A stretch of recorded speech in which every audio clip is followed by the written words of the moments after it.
நானாட்சி செய்து வரும் நான் மாட கோடலிலே மீனாட்சி என்ற பெயர் எனக்கு. கங்கை நீராட்சி செய்து வரும் வடகாசி தன்னில் விசாலாட்சி என்ற பெயர் வழக்கு.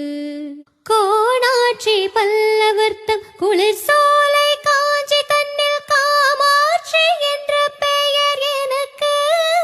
கோடங்கோளாட்சி தன்னை எதிர்க்கும் மாரியம்மன் என்ற பெயர் குண்டபடி காட்சி தந்தேன் உனக்கு.